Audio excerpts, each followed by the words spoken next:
చెప్పు నాయనమ్మ మళ్ళీ బంద్ చేస్తే. హాయ్ ఫ్రెండ్స్, మా నాయనమ్మ జొన్నలు ఉసుక చేస్తుంది. మా మామయ్యకు షుగర్ ఉంది, మాకు చేయరాదు జొన్నలు. మా తోటి కోడలు వచ్చి చేపిస్తుంది నాయనమ్మతో.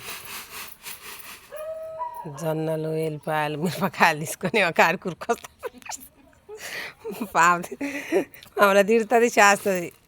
కోడళ్ళు వచ్చి మిమ్మల్ని రేపు తిట్ట రాశారుగా రాకుంటే అంటుంది. మాట్లాడరాదు. అయ్యా అయ్యా అల్ల వలరని చెప్పమ్మా. అది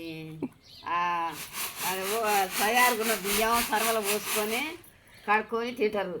మాకేం అప్పుడు కారం కొట్టుడా ఒడ్డు దంచుడా బదులు పోకుండా బియ్యం కారం కొచ్చి బొగ్గలు వచ్చి చేతులు మొత్తం పలసగానే కాలు చేతులు. వీళ్ళకే ఉంది ఇడ్లు దోశలు గుట్ట పంకణాలు. అది ఏంటి అది పేరు వస్తలేదు. ఏంటివో చేసుకొని తింటారు. శావంగులు నూడిల్స్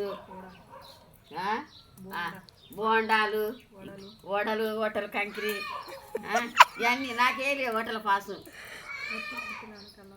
పడతా అలా పడతా ఎలా పడతా ఇదో తీసుకుపోద్ది అక్కడ.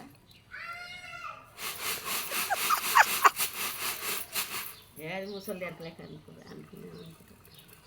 ముసలమ్మ కానీ కాదు ఫ్రెండ్స్, ముసలి వాళ్ళ మాటలు మాట్లాడుతుంది. పని కూడా ముసలి వాళ్ళ లెక్కనే చేస్తుంది. కలుపులప్పుడు కళ్ళు రావాలి, కోతలప్పుడు ఏమంటారుగా కలుపులప్పుడు అట కళ్ళు రావాలని మొక్కిందట కోడళ్ళు, బుచ్చమ్మ కోడలు లచ్చమ్మ కోడలు. వర్షానికి వస్తే అప్పుడేమో కలుపులప్పుడు కళ్ళు రావాలి, కోతలప్పుడు మాకు నాలుగిట రాకుంటే పోతే అది తిట్టేది. వాటినే కండ్లు వచ్చినాయి అని పంతది ఎట్టే నాట అంటది.